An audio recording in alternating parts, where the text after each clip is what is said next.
September 8th meeting of the Macon County Board of Commissioners to order. I would like to welcome all of you in attendance. Thank you for being here. Are there any announcements? Yes, sir, they are. Oh, go ahead.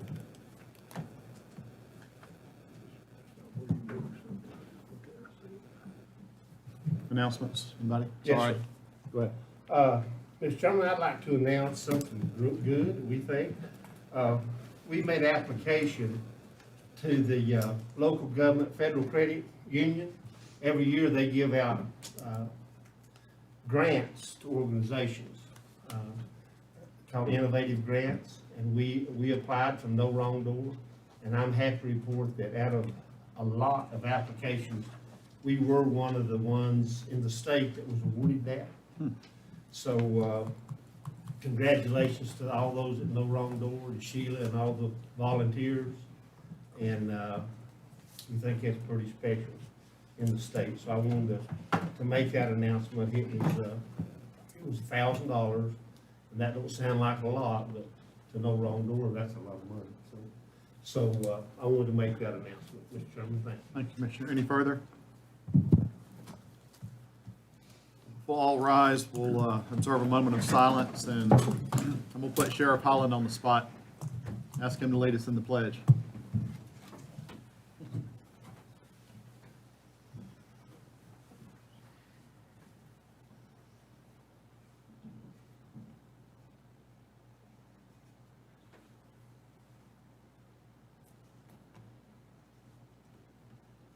Pledge allegiance to the flag of the United States of America and to the republic for which it stands, one nation, under God, indivisible, with liberty and justice for all.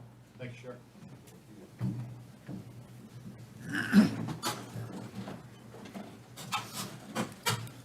It's not a public hearing tonight, public comment.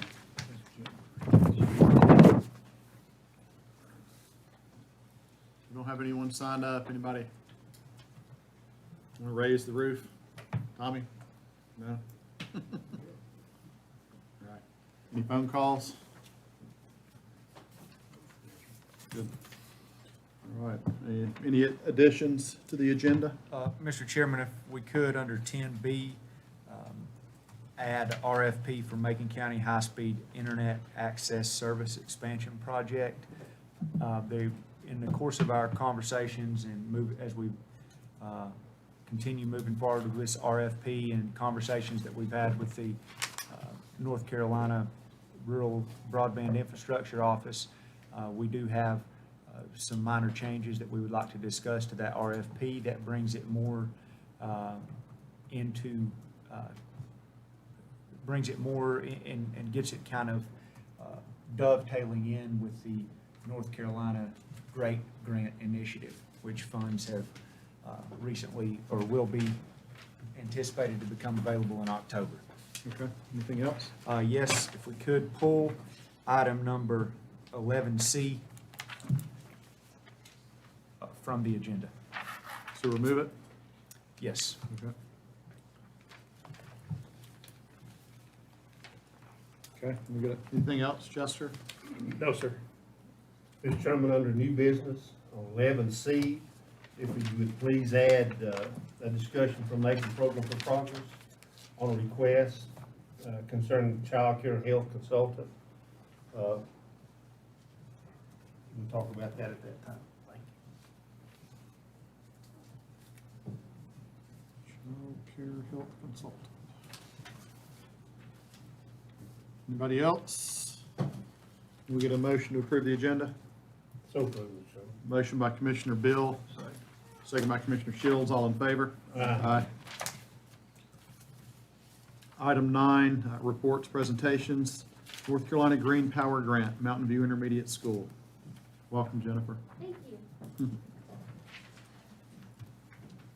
Jennifer Love, Macon County Schools STEM Coordinator. Yes, thank you, Mr. Chairman and members of the commissioners. I am here to share some good news that in January, before the COVID-19 pandemic hit, we applied for a grant from Mountain View Intermediate School with NC Green Power, which is a nonprofit in North Carolina that provides solar panels for schools. And this year, we were one of 10 recipients in the state of North Carolina for this grant.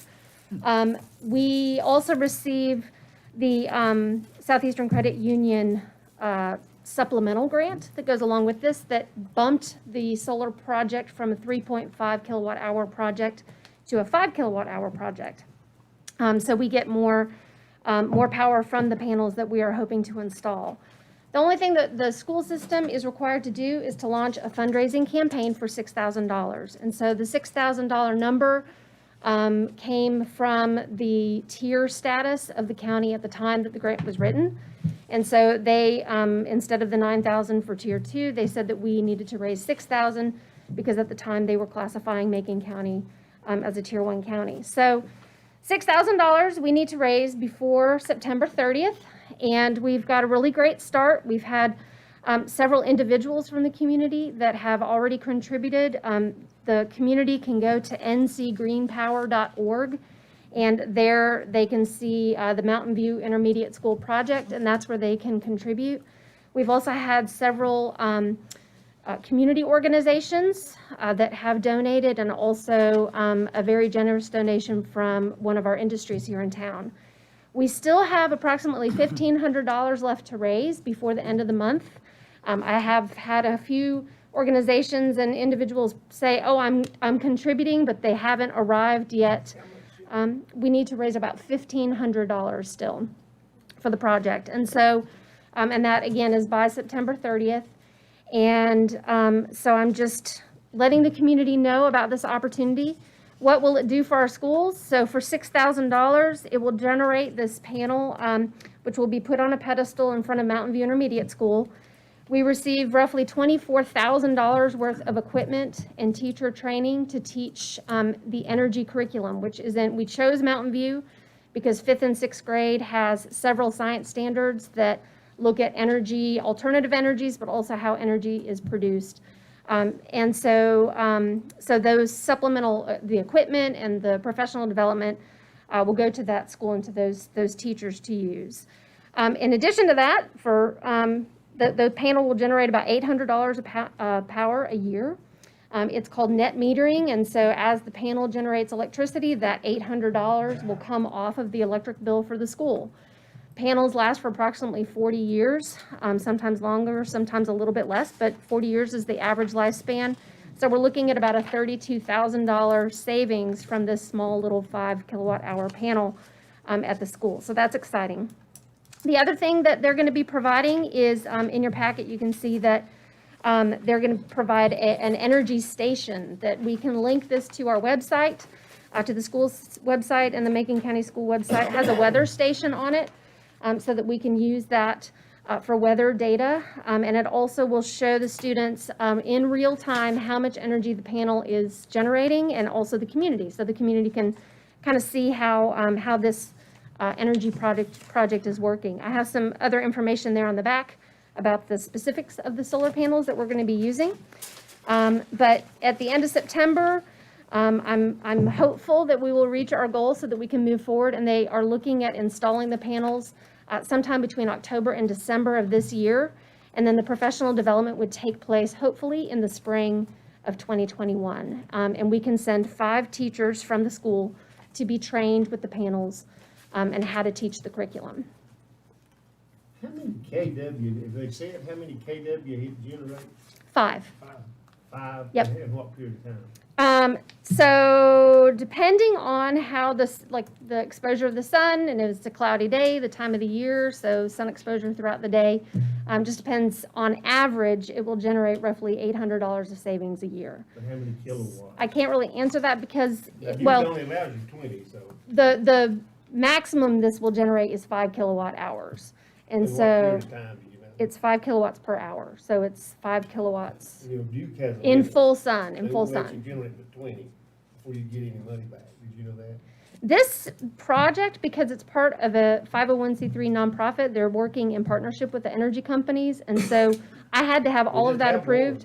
Well, I mean, statewide, so Progress Energy and Duke Energy, and they had to have all of that information as part of the grant. So I had to speak with Duke Energy. I had to make sure that we were allowed to do the net metering. I had to make sure that we had a custodial staff member at Mountain View Intermediate School that would be able to monitor and help with the installation as far as showing them where the electrical panels are and helping with some of the circuitry and things like that in the school. So all of that had to be done ahead of time before the grant was submitted to make sure that we had all of our ducks in a row for that. Okay, thank you. Uh-huh. Thanks, Jeff. Thank you. Appreciate it. Good to see y'all. Thank you. That's really exciting.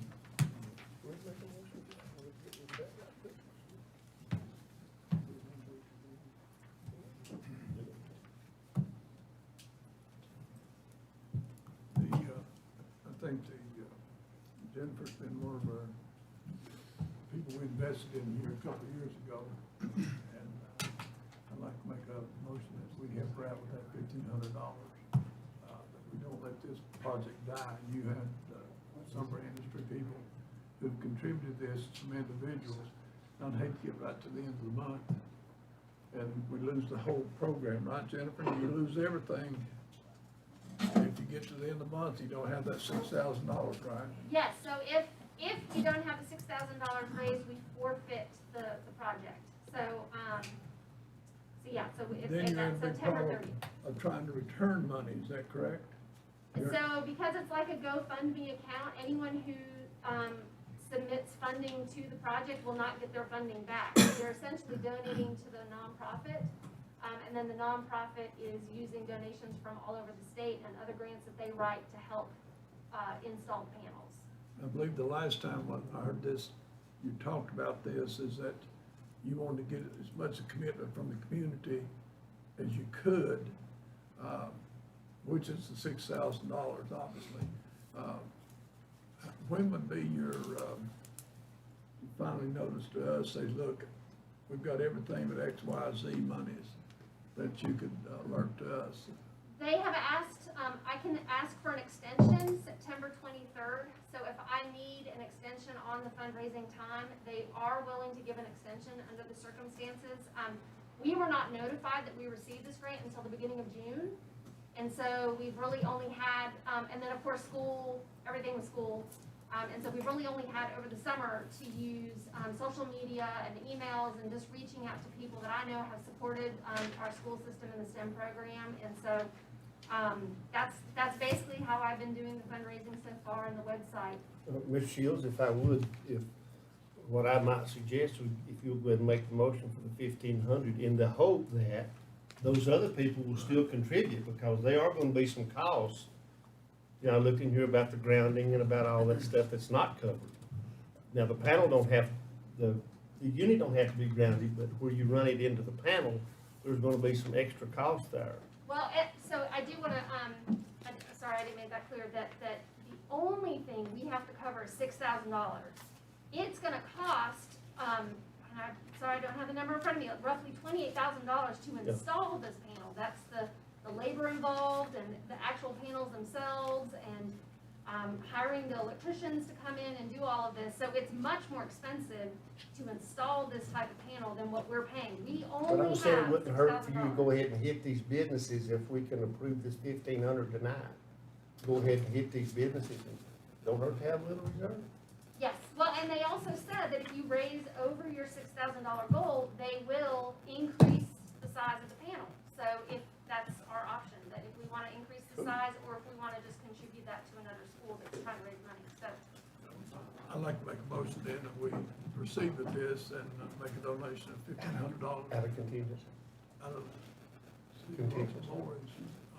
contingency funds. Second. Got a motion and a second to provide $1,500 to the Green STEM, North Carolina Green Power. And any further discussion? What about the Board of Education on this thing, Gary? Have they, She presented, only thing I can say is she presented at our last board meeting, and I know that the hard work that she's done in getting that, I believe they're in monetary support of it. I don't know to what extent. the Board of Education did help? Yes, I have a couple board members who have contributed, individuals Individually. who have contributed to this. Because it's a nonprofit, I don't believe that the board can actually contribute from school funding, from That's county correct. funding to this organization. So individual board members have contributed, but the Board of Education has not made a commitment to it. So the goal is to raise the funding through, like you said, community support, and we're very, very close. And again, like I feel like we do have commitments, verbal commitments from individuals that would get us within $500 of our goal, but they just haven't been submitted to the office yet, and the deadline's approaching. So I'm just concerned that we're gonna forfeit the project if we don't raise the full 6,000. But the school board's in support of the project. Absolutely, yes. I had to have a signed letter from Dr. Baldwin and the school board, and it had to be board approved before I even applied for the grant.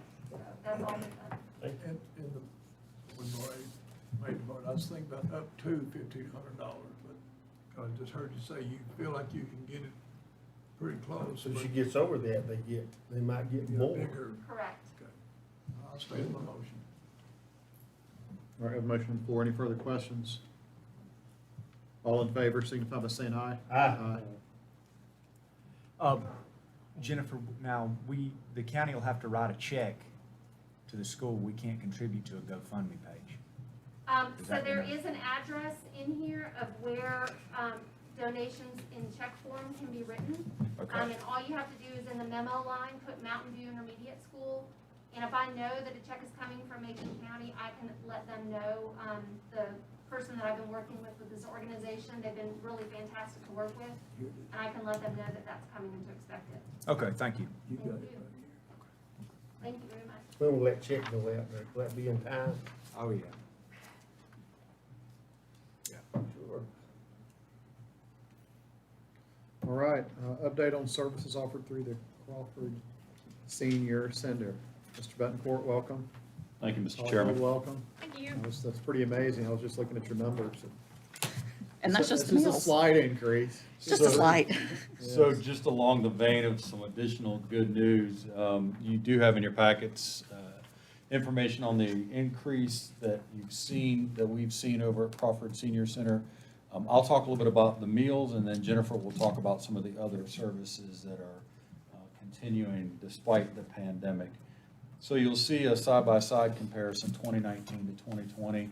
The interesting thing with the meals that are being delivered is, even prior to the pandemic, you'll see the months of January and February, we saw an increase in the number of congregate meals. Once we went into the pandemic, the decision was made to switch from a congregate meal setting to a drive-through delivery. And Jennifer and the crew over at the Crawford Senior Center didn't miss a beat when it came to making that switch. You'll see there in your numbers that we've had increases, almost all of them are substantial increases, to the point that in July, it looks like July 2019 through to July 2020, we had about a 311.91% increase in the number of meals being delivered. Now, I will say that that includes some additional funding that we received that allows us to send home on Fridays some shelf-stable meals for folks to have over the weekend. The same thing is happening, you'll see down in the home-delivered meals. The only time where we saw a little bit of a dip was at the start of the pandemic in April, where we had a little bit of a freeze on volunteers helping us out. Just a couple of points related to these meals. The increase does demonstrate that if we had more space and more staffing capacity, we could potentially serve significantly more seniors. There is a 200 meal max capacity that our contract with Angel and Highland right now is capped at. 60 of those are dedicated as home delivered meals. The rest, 140, is about the max that you can serve at the Crawford Center. We do have a waiting list on our home delivered meal services. We've had about a 50% loss in the number of volunteers At least. of our volunteer pool since the start of the pandemic. But I do have to give a really big shout out to Macon County Transit, they continue to assist with home-delivered meals. Typically, they will send about 4 drivers per day to help us out with getting those meals delivered to homebound folks. I'll let Jennifer talk with you about some of the other things that have been going on even in the midst of the pandemic. Any questions on the meals real quick though? So that's, those are 2 separate line items. So like in July, that's over 6,000 meals. Yes, So that's. in about a that's right at- 2-hour a day period. It's right at 200 meals. That's amazing. Yeah, it's, the food gets there about 10, we're done by 12. I mean, You it were saying is, that there are, I understood you say there are some specific restrictions as Yes. far as. Yes, sir. Or guidelines that y'all follow about food. Yes, sir. and we have hit the max on the hospital a few times already. We actually Friday had to stop. Fridays are our big crazy days, and we've actually had to say, you know, we can't take any more because we have hit max. Mr. Chairman, before Jennifer moves on to whatever, on the meals, being involved in Southwest Commission, and being on the executive committee, I can tell you, we see all of them, Mhm. and there's nothing to compare. Yeah. I mean, not in our 7-county region, even Haywood County. We are about, and we're one of the only ones doing hot meals. A lot of the senior centers are pushing out shelf-stable meals 7 at a time. We still want to do that one hot meal every day. It lets us see our folks. It lets us make sure they're getting a hot, nutritious meal. So yeah, it's a lot of extra work on the crew. Wonderful. So, any other questions on meals? Wish I could say, well, that's plenty, but we're still doing a lot of other things at the center too. The numbers aren't going to be quite as impressive as some of those, but just so you kind of know where we are. Our Community Resource Center is still very, very busy. They're getting lots of phone calls. Since the pandemic started, we've actually challenged our CRC staff and some of our senior aides, and they have made over 2,000 well-checked phone calls to our participants. We've had 3 fan distribution events, giving away about 22 fans. Lots and lots of food assistance calls. For example, in July of 2020, there were 430 food assistance calls came into the CRC. Most of those calls weren't for CareNet. They were to try to get our meals that we're offering at the center. So those calls have, the neighbors have been telling their neighbors, or they've been seeing Aunt Bessie getting meals, you know, from the center. So we are seeing huge increases. And those are our folks that are the starting point at Community Resource Center. They have also handled some of the COVID-19 calls, like the regulatory calls that are coming in wanting to understand all the executive orders. So in May, they handled over 100 COVID-19 calls just on how do you understand what those executive orders are, and as they changed frequently. So that crew has done a tremendous job. We've tried to leave them out of the food part of the world so we can make sure we keep that community resource piece going up there. Adult Day, obviously we've got no participants been in our building since mid-March, but those staff are making daily phone calls to all of their participants. They have done great at getting those folks into our drive-through. So we do see a lot of our Adult Day participants coming through the drive-through. They have made drive-by visits. Our folks absolutely love it when we pull up and we come out of our cars with little signs and our mask, and, you know, we get to visit with them for a few moments face to face. They've been mailing information out on a regular basis to all those folks in Adult Day also. In our activities department, it's a little challenging to try to figure out how to teach classes when you can't let them in the building. We were blessed to get Zoom from our AAA here in the region. And with AAA, we have started some Zoom classes. We now have 15 Zoom classes that are going. They consist of yoga, Tai Chi, there's a writing group, and then there's just a chat group. So as these seniors are dealing with the issues of isolation and loneliness, they can join in this chat group and actually be able to talk to some of their folks that they used to visit with. Those class sizes right now are ranging in about 3 to 20, and we just got these started in August. We have about 63 people who are now currently using our Zoom classes. It's been interesting trying to watch some of the seniors learn to use Zoom. That's, you know, new technology for a lot of them. We have actually started a drive-through Zoom training class. We had our first one on Friday, so folks brought in their laptops or their iPads, and we were able to, with mask and all, and them staying in their cars, be able to teach them how to use Zoom. So we're not letting the technology be a hurdle for us Time here. is in, I need to. You need to come. It's usually about 3 o'clock in the afternoon. Just drive through. We have also tried a drive-through media and mask pickup once a week. To point, we have given out over 200 face masks to our seniors. We have a volunteer who has graciously sewn a bunch of those face masks, so we've been able to give out those. It may not sound like a lot, but 59 bags of books, a bunch of puzzles, and a bunch of videos. These folks were very used to coming to the center for all sorts of engagement, and they lost all that all of a sudden. So we are trying to keep them as engaged as we can. One thing we started last week, drive-through bingo. I never thought you could do drive-through bingo, but we have. We draw bingo numbers, we post it on our board as they drive up to get their meals, and we're putting it on our Facebook page. And you wouldn't believe how many folks, as they're driving through, they're circling their bingo numbers. Because bingo was a huge, huge favorite of the seniors, so we're trying to be creative. We have done some drive-by visits to some of our participants, and like I said, it's one little fellow, bless his heart, 4 or 5 of us got out of our vehicles to visit with him. He come running outside, jumping, tears just pouring down his face, and just commenting how much he loved us and missed being able to see us. So those moments make that worth it. We are going to try something new. We're going to try to do some balance testing out in our parking lot here in about a week or so. It is National Fall Awareness Month, so we're going to try to do some balance testing, and if needed, we're going to look at offering a class outside. It's going to be a little different. And hopefully we will be able to get it under our new carport that we're getting installed over the congregate dining room doors. Through some of our CARES funds, we've decided to try to build a carport and be able to, it's getting a little late now to keep us out of the heat, but hopefully keep us out of some of the cold this winter. We have faced snow, we faced rain, we have faced the heat. The only thing we haven't faced, and I'm knocking, is any kind of hurricanes. But our weather has kept us quite challenged outside. We are planning a drive-through flu clinic with public health, hopefully in early October.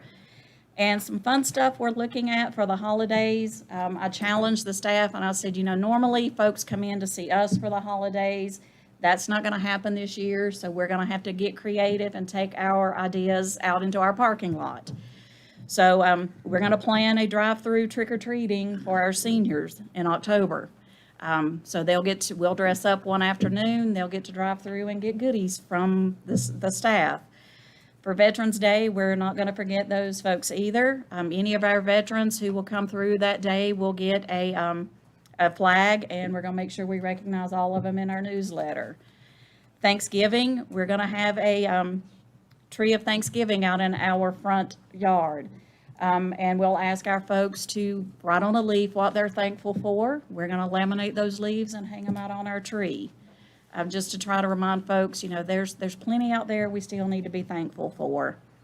And probably one of the funnest things is we are going to do, how some churches do the drive-through nativities? We're going to do a drive-through iconic Christmas movie scenes at the center. We're going to pick several iconic scenes from Christmas movies, and the staff is going to get to act them out, and our participants are going to get to drive through and see those scenes. Some of the classics came to mind, like the picture of Ralphie sticking his tongue to the pole in A Christmas Story. The Grinch, I think Patrick has volunteered, for the Grinch suit. Mr. Manager, the pink bunny from A Christmas Story costume is still available If you're interested, That'll be great. How I feel about having So it's having to think out of the box for the staff and to be creative and still keep our folks, engaged. And I would love to invite each and every one of y'all to come visit us any day of the week between 10 and 12. And, we'll put you in a hat and some gloves, and you can, sling some food with us as we try to serve our folks. We did stop doing, this past weekend was our last weekend for the meals going home to the drive-through folks. It was costing us between $10,000 and $12,000 every month for those meals, and our block grant doesn't cover quite, those big expenses. So we're gonna stop on those for a while, and if we need to, we'll be able to pick those back up. We still will do the weekend meals for our home-delivered folks, since they are the ones who are homebound and typically are not as able to get out and, get food. So, any questions?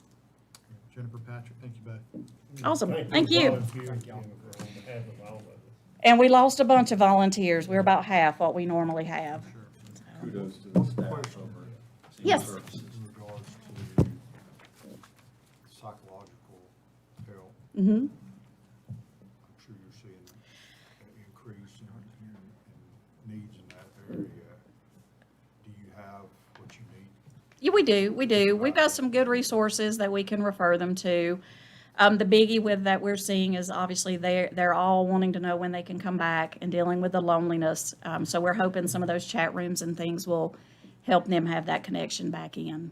So, and like I said, we have a group that we make daily phone calls to. Some we make weekly phone calls to. Just depends on what the individual tells us they need.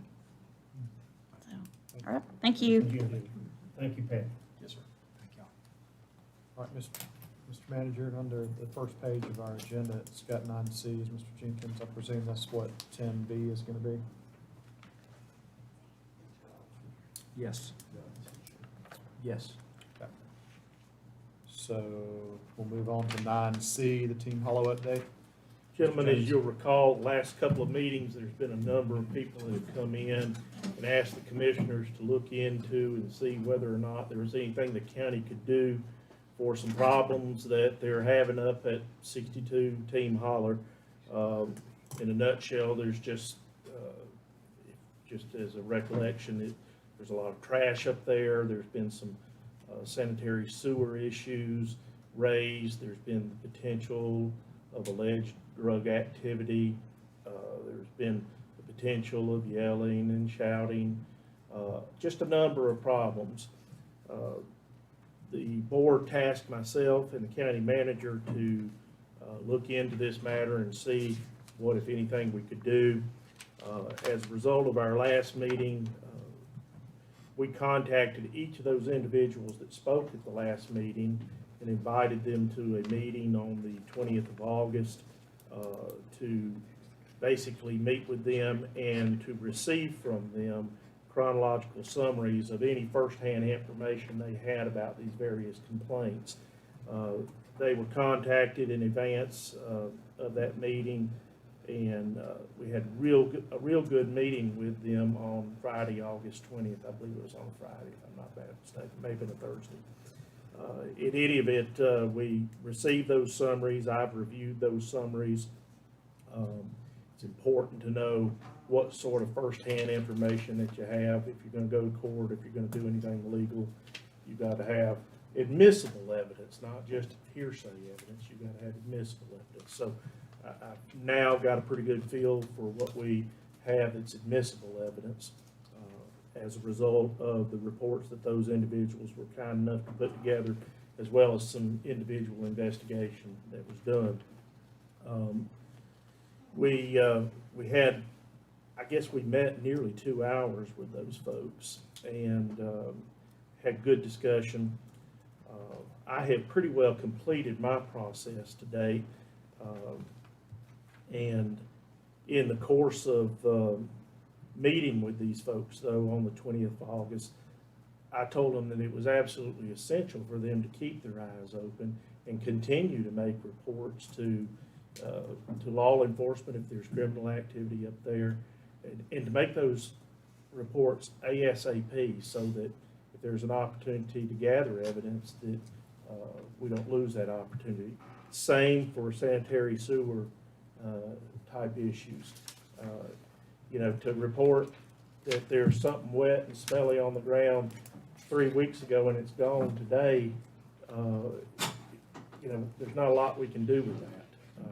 We don't know for certain what it is from an evidence standpoint, and so we've got to be responsive when we get a complaint. And the health department was there, Kyle Jennings was there, our health director was there, and they assured that they'd be available for looking into that. Likewise, Robbie Holland and several of his deputies were present, and they also assured, please call. You know, if there's problems, please call, and we'll get somebody out there. So, had a good meeting with the group. Before starting that meeting, though, knowing what I know about the situation up there right now, I advised them that it was important for them to understand that there were things that the county may be able to do, and then there are things that they individually or as a group may be able to do. And they may want to explore the possibility of retaining an attorney to help and assist them in pursuing additional action above and beyond what the county can do in this situation. If you'll remember, we originally started out this discussion about whether or not we could bring what's called a nuisance action under Chapter 19 of the General Statutes. And I looked real carefully at that, and in short, I don't think we've got the evidence, at least yet, to bring that. I've looked at criminal conviction records of the owner of the property, the criminal conviction records of the owner's spouse. We've looked at the records of the environmental health section of the health department. I've looked at the 911 CAD records for this address. I've looked at the incident reports of the Macon County Sheriff for this address. I've looked at Chapter 19 of the General Statutes concerning the abatement of nuisances to see if this address and what's transpiring and what I believe the county can prove would fit that statutory scheme. And again, I don't think we have gotten to that point yet. Chester, is all that evidence you just mentioned admissible now? Is it, I mean, every 911 call, is that evidence that can be used going forward? It can if it's relevant. Some of what we have could be helpful.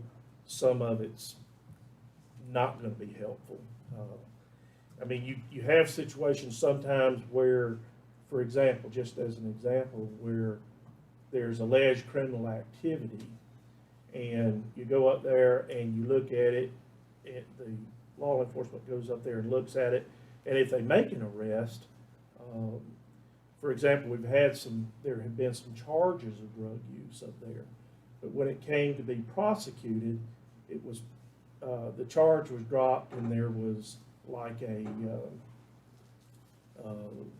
plea to possession of drug paraphernalia, for example.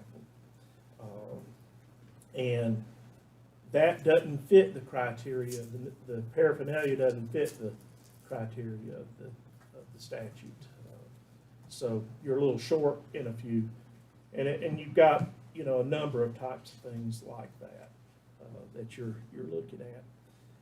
One of the big things that is going to be necessary, and we communicated to this group, is most of the criminal conduct that has been alleged to have occurred up there has been in the nature of a misdemeanor, and sheriff can come up there, but if he and his deputy don't see the actual criminal conduct, then basically all he can do is tell the complainant, you know, if you want to prosecute for this, you're going to need to go to the magistrate and have a warrant sworn out.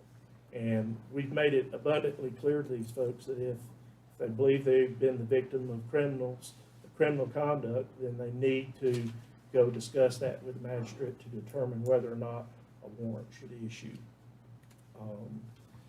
We've looked at the solid waste ordinance and to see whether or not there's some things that can be done under it. And I think that is one area that we may have some success with, and I've talked briefly with Chris Stahl about it. With the permission of the board, I'll offer to assist him in pursuing some relief there. I think there is the possibility of some relief there. I've talked with the fire marshal. I've looked at what can be done by the environmental health section. I've looked at the state junkyard statutes. I've looked at the Macon County nuisance ordinance, which essentially deals with noise.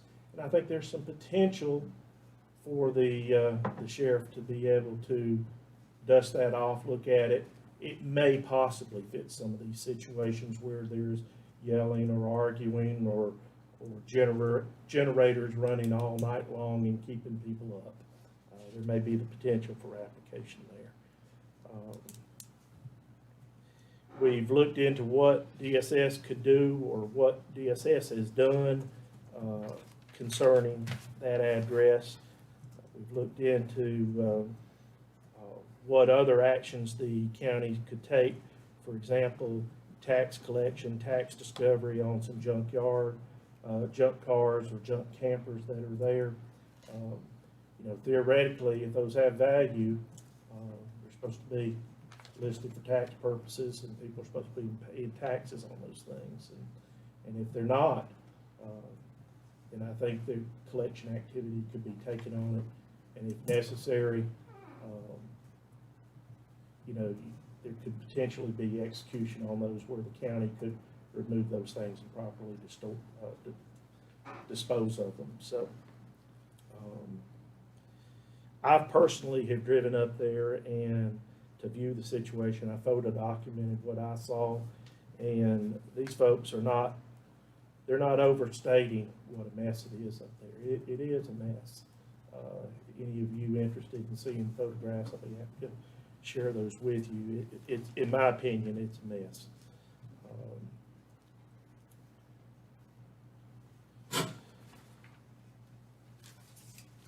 In short, I think we're short on a Chapter 19 nuisance claim.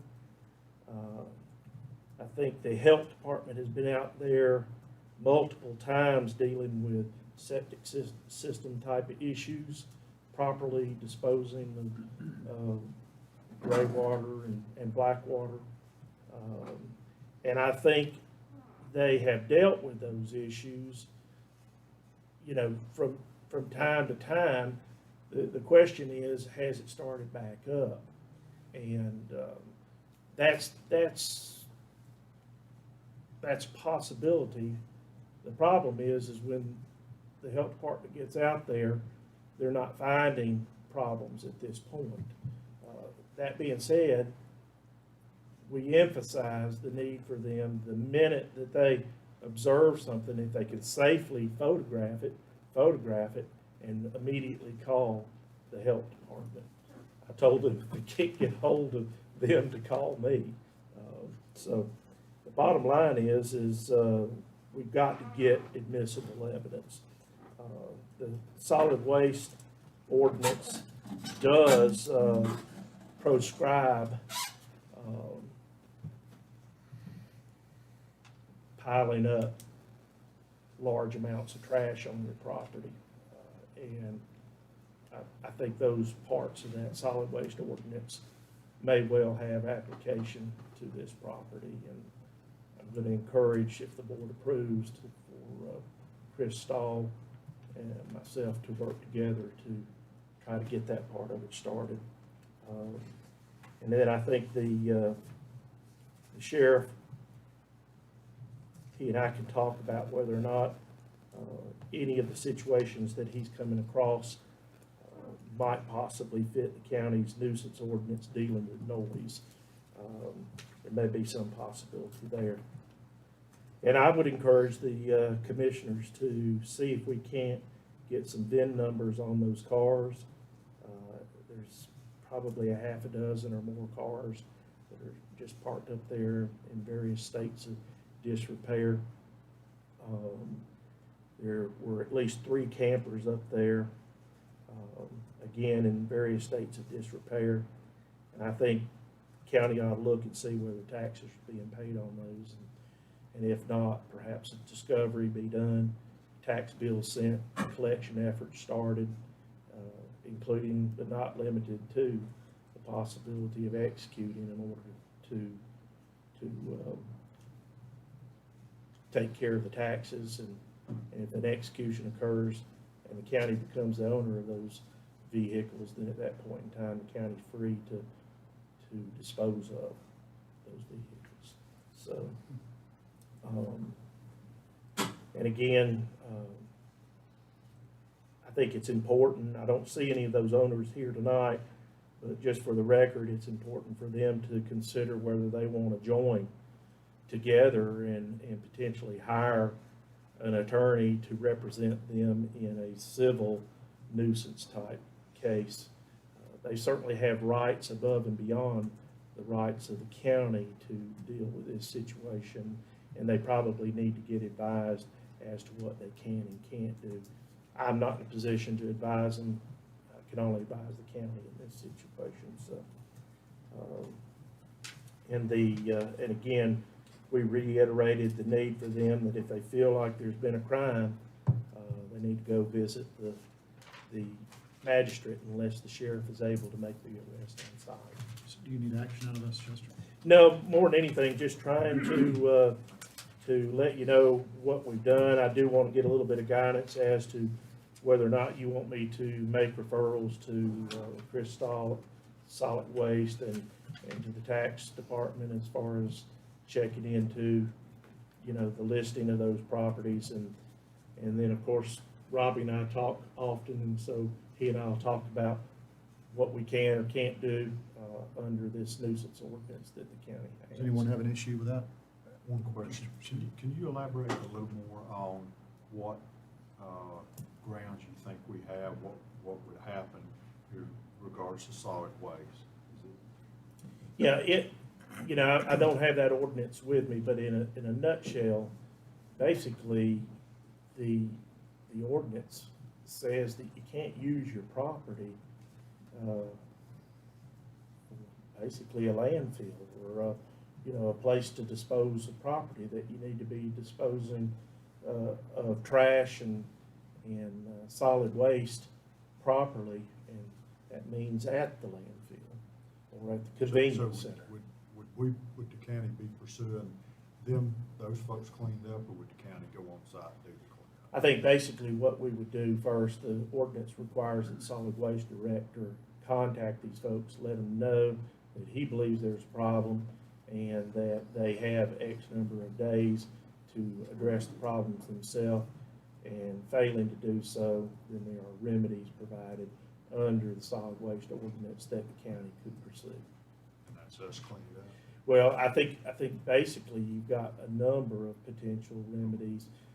You can impose civil penalties, and right on down the line. You know, there's a number of options that could be pursued.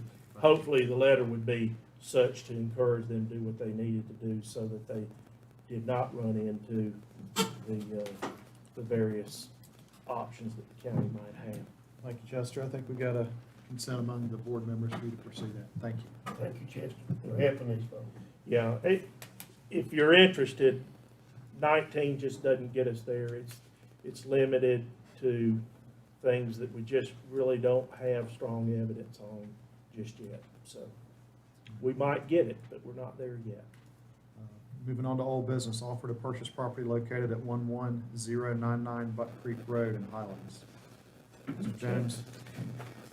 Yes, as you'll recall, sometime back, the county made an offer to purchase from the Reed Estate some real estate adjacent to some recreation property that the county has up in Highlands. That contract couldn't be completed because the sum offered, $60,000, would not clear a lien against the estate property. Per the instructions of the commissioners, I prepared a new offer for the county to purchase the property for $78,300, which basically represents the tax value of the land less the improvements on the property. If you'll recall, there's an old mobile home, a very old mobile home, and its value, if any, is not included because it's certainly of no value to the county. In fact, the county will probably end up paying somebody to remove it and dispose of it. The copy of that offer is in your agenda package. I do need to bring to your attention a typographical error. I got the number in the contract, the numeric number in the contract correct, 78.3. However, I failed to make the change to the alphabetical description of that number so that it would read $78,300. I will make that change if this is approved and get that change to Mike Decker. There was concern that expressed to me that maybe we were going to pay earnest money twice. We're not. It does specify $500 of earnest money, but in Exhibit B to the contract number 6, you'll see that the earnest money paid under prior contract offer is to be carried forward and used as the earnest money under this potential agreement. So, with that being said, if the commissioners are interested in continuing to pursue under this proposed offer with the change that I have mentioned, we would need a motion to approve the agreement for purchase and sale with that amendment proposed, and I can make that change. Chester, I was all proud. I had the error circled over here. Couldn't beat me to it. I was like, I finally got Chester on mine. All right, can we get some discussion or a motion to approve the offer? Mr. Chairman, we've had this discussion several times about this piece of property, how at the Rec Park in Highlands, it's essential if we're ever going to expand that area. And if you've never been to Zachary Park, it's really beautiful and it's well kept. But this property will give us opportunity, and in Highlands, to get this amount of property for that price. As you well know, Mr. Chairman, it's and we need to thank that family also for agreeing to help with that recreation facility. So with that, Mr. Chairman, I'd make the motion to allow the county manager and the county attorney to move ahead with the offer of purchase. Right, got a motion on the floor. Second by Commissioner Shields. Any further discussion? We'll also, Mr. Chairman, we'll need to go ahead and appropriate $77,800 out of fund balance. Yeah, we'll need a budget amendment to Property. that. We'll need a budget amendment. That's part of my motion also, Mr. Chairman. All in favor, signify by saying aye. Aye. Thank you, gentlemen. All right. Item 10B, the request for proposal internet access service. Yes, sir. Mr. Jenkins, if you're here for this one. Yeah, go ahead, come on up, Tommy. And Tommy can enlighten you, and so can Chester as well. It's kind of, when we started looking at this RFP and started talking to the North Carolina Broadband Infrastructure Office, we were made aware of some additional funding that was going to become available in the form of great grants from the state legislature. As those discussions at the state legislature have progressed, it is looking like that is going to be a sure thing, and there is some opportunity here to allow potentially a responding company to this proposal. It's going to allow them to potentially leverage, use this proposal to leverage the state great grant funding. So with that being said, Tommy, just, is that, Yeah, that's pretty much what we're doing? That's pretty much it. The legislature and the governor signed $32 million in additional great grant funding. And the schedule on that, I think, applications start next week, are open for a month. And then November, they start awarding the grants to the end of the year. So it's a fast-track program if they can pull it off with that kind of schedule. And it also, like Derek says, it also gives our grant or request for proposal the opportunity to leverage our funds into something larger for the county or for these projects. So I think any changes there's some minor changes that coordinate with the possible grant guidelines. So. And it could be after we look at the grant guidelines, we might have to tweak it a little more, but we don't know at this point. But we need to get what we've got prepared now, so we'll be ready. So I wouldn't foresee any drastic changes. I think they'd just be minor ones. Chester, you have? Yeah, just to amplify what Derek and Tommy have said, we were contacted by the Keith Conover, if you remember Keith Conover at the state. He was a consultant on broadband, and he had worked with us on putting together the RFP that we presented to you and that you approved at the last meeting.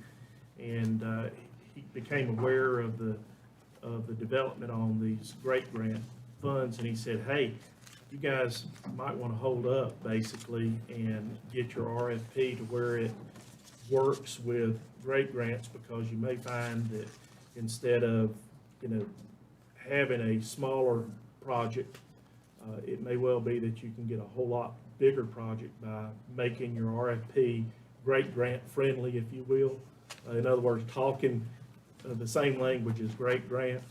And so the principal change that you're going to see in there is in order to do great grants, at least right now, that project is like a 7-year period. The project's like a 7-year period. We are due to get guidelines from the state later this week, I think, is when Keith is anticipating it. And we don't know for sure whether that is going to be 7 years or something else. So we originally had revised our RFP to basically talk in terms of 7 years for the project. And we have, if you'll notice, the document that's before you that I've passed out, it basically leaves blanks.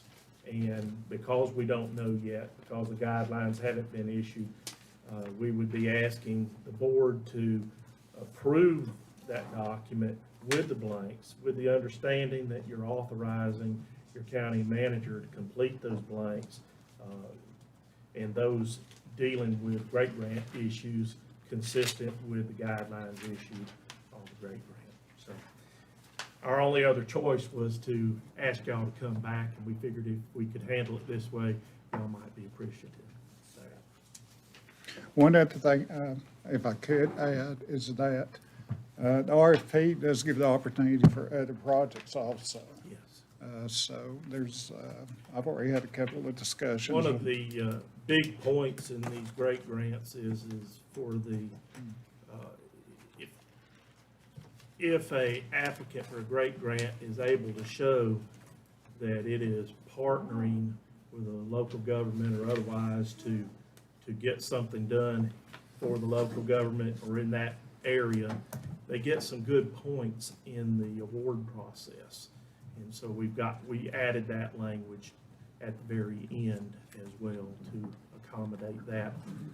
And hopefully, anybody responding to our RFP will be aware of the great grant process and will latch on to that and get those points. So, Tommy, I noticed some of the grants that went out last month, I presume, for this, that all those appeared to be Tier 1 counties. That's correct.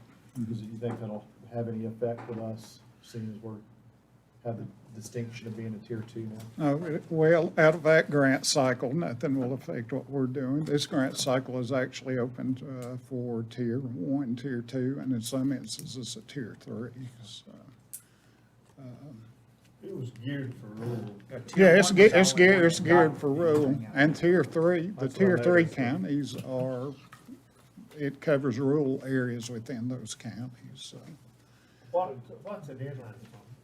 The deadline for the application is, the application runs from September 14th through October 14th. What do you need from us to? All we need right now at this point is just the approval to move forward with the RFP and to give the county manager the authority to fill in that probably the 5 to 7 year period. I think that's the current great grant timeframe. So I think we had it at 2 to 3 in our original, but to meet the guidelines of the great grant, we needed to change that to 5 to 7. Now, what if we don't get the grant? Do we stay with what our changes are gonna be? Yeah, our RFP will still be, our money will still be able to be awarded to the successful respondent to this RFP. Under the same thing that we're putting Right. together? Mhm. Yes. Will still be able to be awarded? Language has been added to allow it to dovetail and not present any conflict with the great grant terms. Yeah. It's a no-brainer. Do you need a motion on that? Before you do, Paul Higgin was kind enough to point out to me a typographical error on page 3. Under paragraph 3.1, the word "to" in the next to the last line should be stricken. Good job, Paul. Good job. Gotta think it's faster. But there's, at this point, that we've already had providers already talking and talking about partnering up on just more than just this one project, to expand this project. Any further questions, motion? I make a Hang on. motion, Sorry, hang on. Go ahead if you want to, we can do it under discussion. Go ahead. I make a motion that we, go ahead and approve the, request for proposal. I guess pending, the year data that we're going to indicate later on. The guidelines of the, Yeah, I would authorize the county manager to fill those blanks in and authorize me to correct that typo. I put that in a motion. All right, we have a motion by Commissioner Shields. I'll certainly second that. We have a second by Commissioner Bill. Discussion. Sorry, Commissioner Gillespie, go ahead. Chester was kind enough to go through this with me, and, I think we're maybe on the same page on a couple things, and a couple things that I just want to bring up that kind of stuck out in my mind. First one, under the scope of work, 2.1, it talks about the duration, which we talked about, the 7-year, making it fit with the great grant. I guess I have just a little concern that the grant would be paid out in the initial 2 years of that contract, or depends how you look at it, of the 7 years or of the 20-year contract, depending how you're looking at it. So I just bring that up as a concern. Chester, jump in any time, please. 4.3, proposers shall include approximate number of homes. I mentioned that, and I think Chester and I agree, that the businesses that would be affected by this are a small number, but the businesses are typically the largest bandwidth users, so should we change that and just add and businesses there to pick What was that those? number again? 4.3. Okay. Yeah, I certainly would have no objections to that. yeah, that's a good point. And there's a lot of businesses that operate out of their home too. Did that change from the previous RFP? No, it didn't. It's the same, but I think these are just some Right. things that Carl looked at and picked up on a closer reading. 4.10 says proposer must provide a narrative that describes the company's history, experience providing high-speed internet. I just mentioned to Ms. Jones that would it be a good idea to ask for some financials from those providers just to ensure that they are indeed stable? What would you be looking for? Balance sheets, income statements? I would They may or defer- may not have I audited. would defer that Yeah. to Lori Yeah. for what she would feel comfortable with. I just, P&Ls, profit loss. I think all companies have those. whether or Don't not the they- state track all qualified providers? No. I Profit think and as loss long as you're in statements might be business, what we- you're a qualified provider. Well, didn't Keith basically. Conover talk about the list that the Secretary of State's office has of the qualified providers? No, we're talking about the folks, the businesses that have secured right-of-way licenses or permits for communication services. That's different. That was Yeah, far that's notice. a little Yeah, different, yeah. okay. I think what Carl's looking for is to make sure that if we're gonna get into an arrangement that we get into an arrangement with a business that is sound financially, I think is what he's driving towards. Exactly. So, Is would that- profit and loss statements be appropriate? That would be appropriate. We're gonna be paying them, right? Mhm. The money comes to the county, right? Yeah. Well, they'll be putting some of their money in Yeah. as well, That's right. so it's a mutual thing, so. It's entirely up to the board if you want to add that term, I can certainly add it. If it don't knock us out of getting good people to apply. I think, getting bad people. That's what, that's what it's designed for anyway. So- Well, and I guess it would be up after proposals are submitted to, for this board to discern what's a good site, what's a good yes, my situation, point what's is not. that there's a lot of companies jumping in to provide these type of services right now. And they can meet the criteria that's set forth in this. But at the end of the day, I think if we're gonna get into a 7-year or a 20-year relationship with them, it would behoove us to know if they were stable or not, and financial statements. It's a good way to make that determination, if that's something the board want to consider. And what number was that, 4.1, Carl? 4.10, And you had 2.1, I hope Cheshire will do that. 4.3 dealing with adding businesses to the homes, the number of businesses and homes that would be served.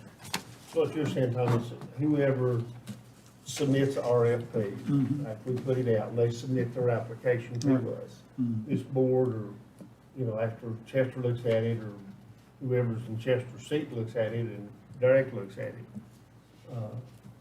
then there'll be a recommendation made, correct? That's correct. The broadband, I imagine it would go before the broadband committee and legal counsel. Am I correct, Mr. Manager? Yes.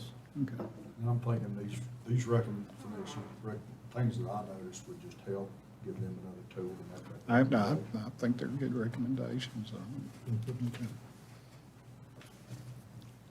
Carl, was there anything else? I know we talked about several. We talked about several, but Okay. I've got to check next to all of them. so- All right, good deal. I think the motion provides the county manager the leeway to fill in some of those blanks and make those changes, correct? Well, it allows him to fill in the blanks, but as far as the changes proposed by Carl, we would need to incorporate those as well. And I think we could just simply say that in section 4.3, we would include the term businesses as well as homes. And then under 4.10, we would require the proposer to submit financial statements in the nature of current profit and loss statements. Is that satisfactory? Actually, the business thing is a good suggestion because the great grants play off that too. So, Any further questions, discussion? what was the other 4.10 and what was after that? 4.3 was the one before that one, Gary, and then 4.10. I got that one. And this is a format that can be applied throughout the county, right? This RFP, all we've got to do is change the Oh, yeah, location. yeah. So this is more or less a trial It run. can, but again, we're making this change to conform to some changes that are occurring in the Great Grant program in the hopes that a proposed provider can latch in to that money and maybe do even more than what we had hoped to do. So, yeah. And it, Paul, Commissioner Higdon, excuse me. Call me, Bob. Mama called me. It also gives opportunity for providers to make other proposals too. Absolutely. Because we're gonna field questions like, why are we picking this one? We're picking winners. Right. So I don't yeah, think we. there's no question that can be used as a model. It's gonna need to be tweaked for the circumstances then existing at the time that you look at other areas of the county. I mean, this is not just a one-off and done. No, I mean, no. this This is, that was the case when it needs to start. yeah, this is a marathon, not a sprint, so we can move on to something else afterwards. All right. Good way of looking at it. All in favor, signify by saying aye. Aye. Good evening. Thank you, sir. Thank you, Tom. Commissioner Jenkins. Well, we got. Thank you, Mr. Jenkins. I'll be the same age as you Thursday, by the way. That did include those changes, right? Yes. Good, all right. Happy birthday, Commissioner Bill. Just before you move on, just to follow up real quick, I don't know how many knows this or not, but the Southwest Commission received a very large sum of money for the 7 Far West counties for low-interest loans and these loans can be used for machinery and equipment, construction, renovation, land or property acquisition, working capital for the county at 1% interest.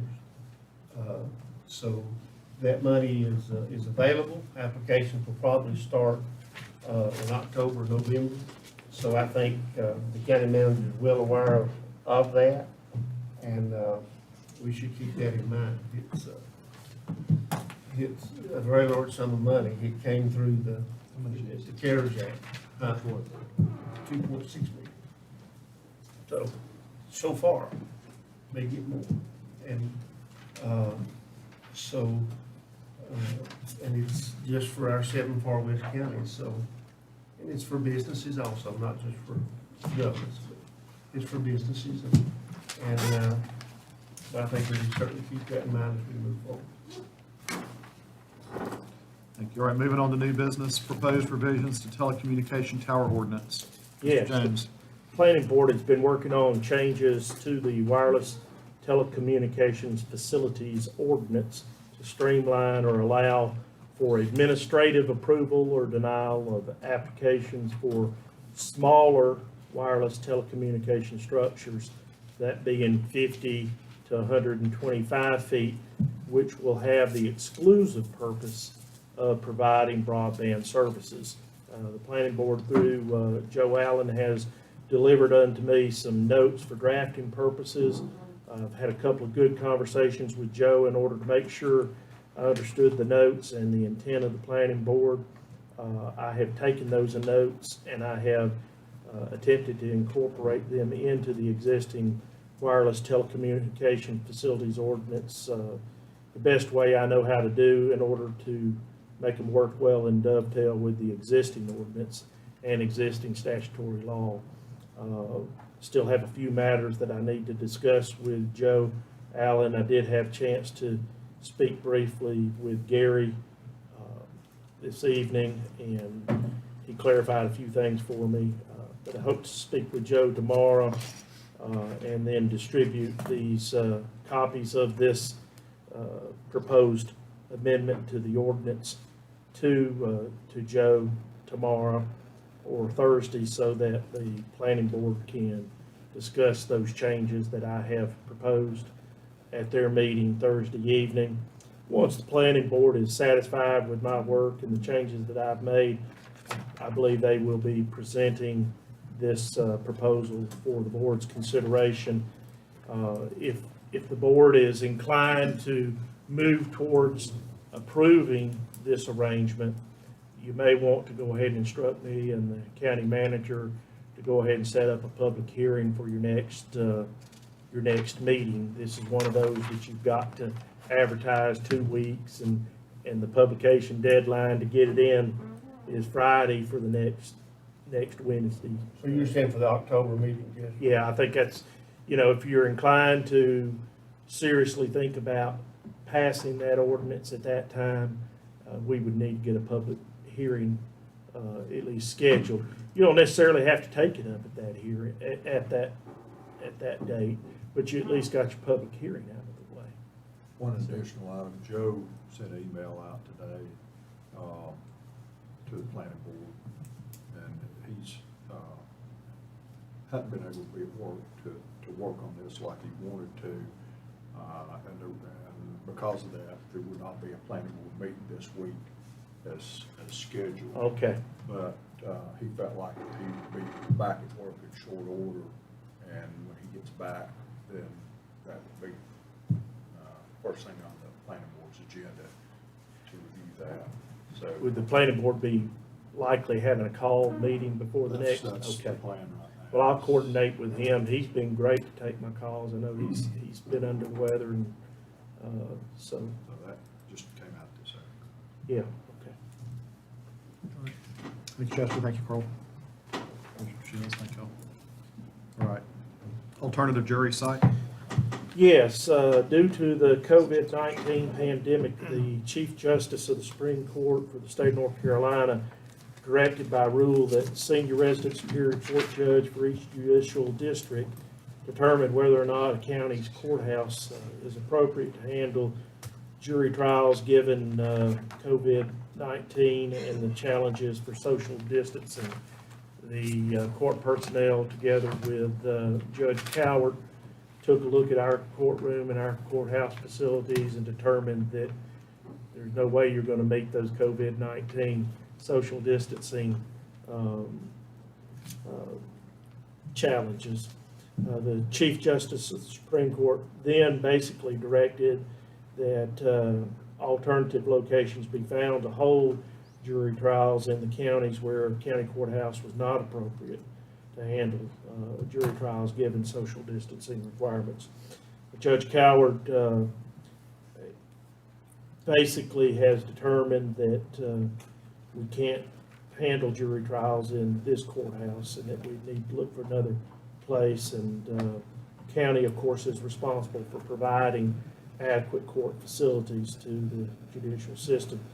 Judge Coward and the local court personnel, together with Sheriff Holland, I believe, searched for other appropriate locations within the county seat for Macon County to conduct jury trials, and found, and they did a great job seeking this out, they found the owner of the Smoky Mountain Center for the Performing Arts to be willing to work with the county to allow that center to be used as an alternative site for the conduct of jury trials.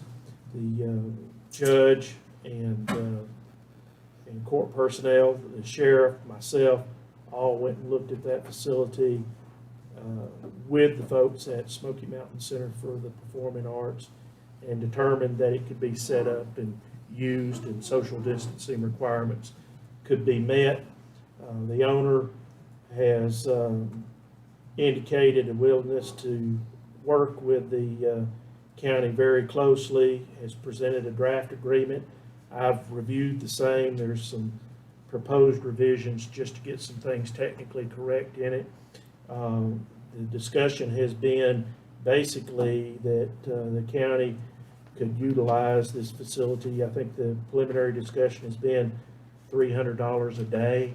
And basically what that's going to do is keep them from being out of pocket because it'll need to be cleaned daily and it'll need to be set up daily. And believe it or not, there really is some setup work to be done to accommodate this. There's some blocking off for security purposes. There's designating rooms for different uses, and then setting up tables and chairs and place for the jury and blocking off accesses.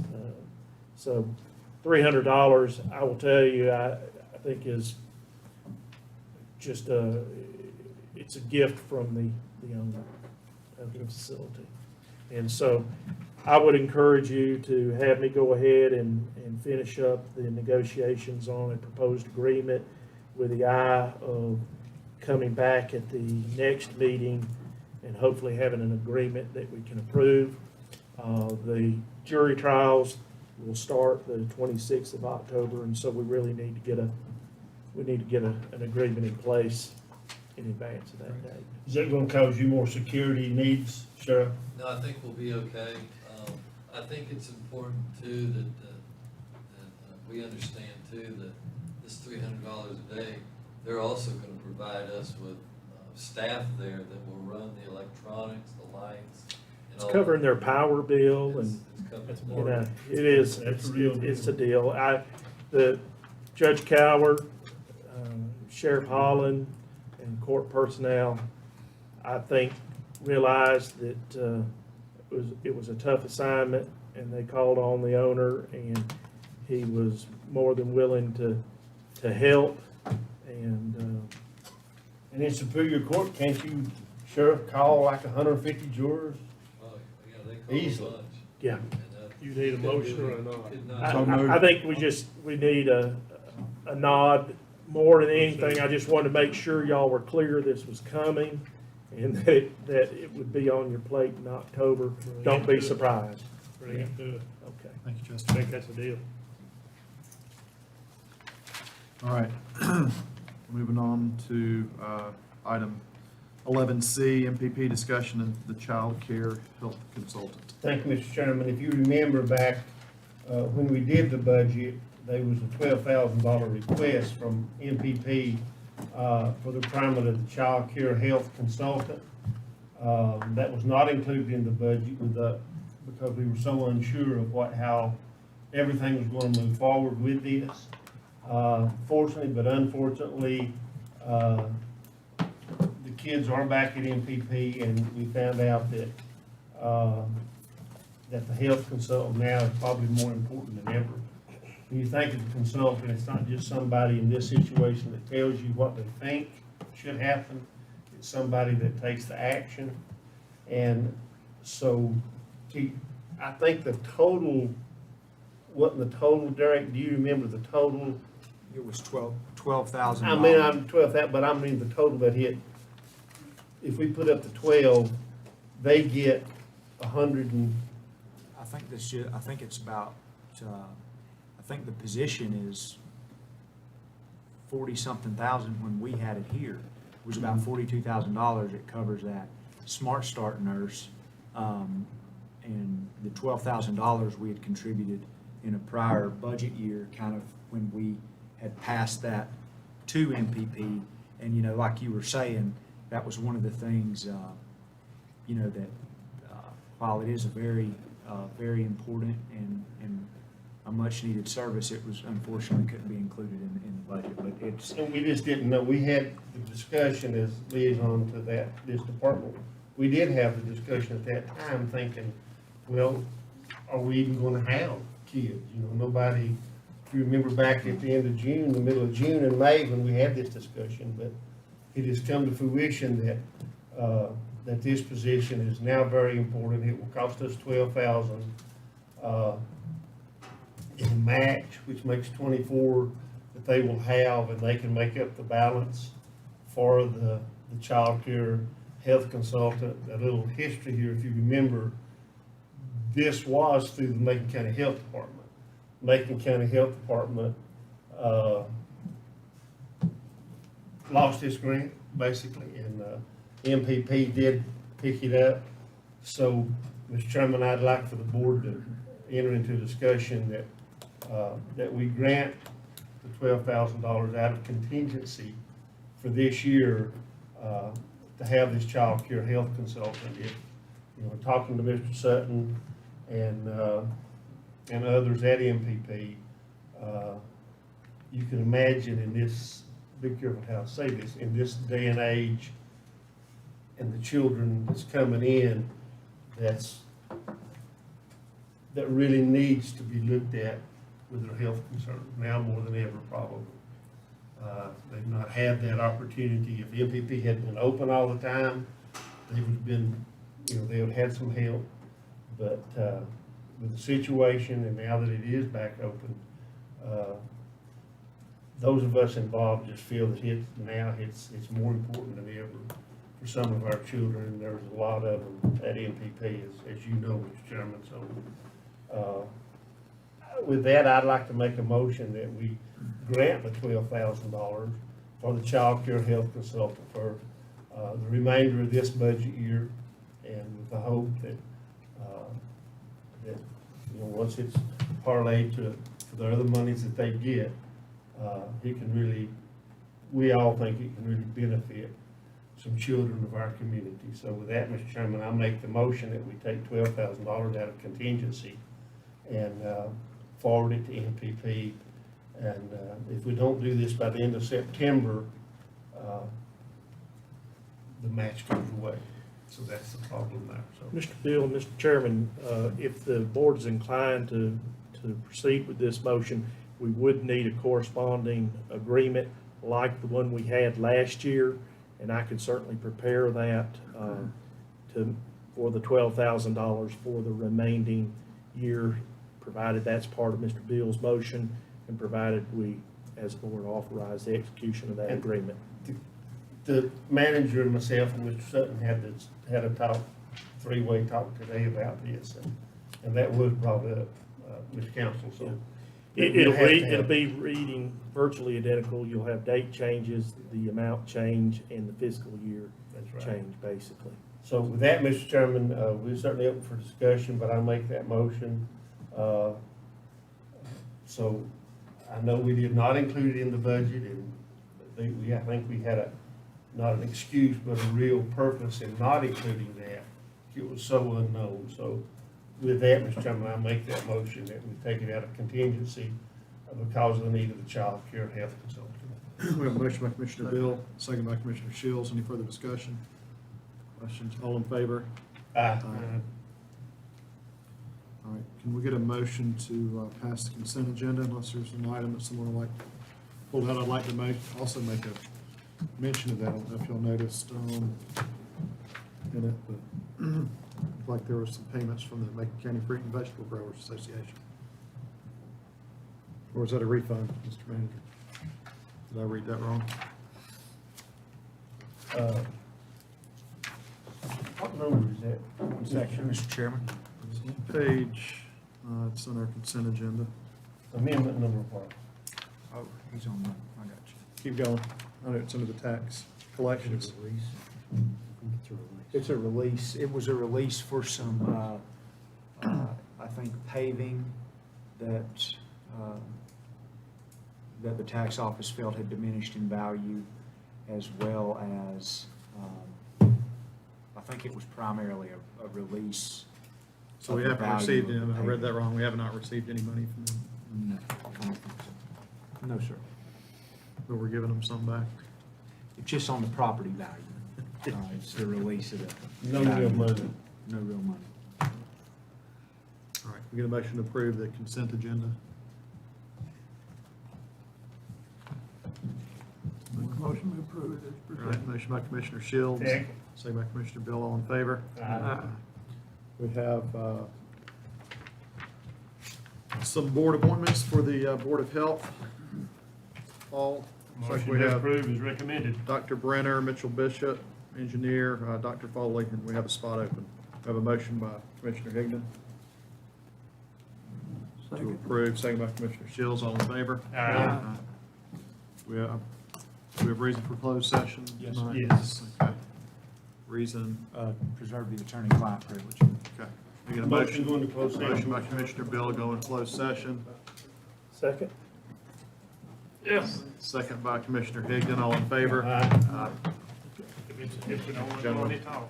Is there any anticipated action taken? I don't even know what we're meeting about. Don't know yet? Possible. Okay.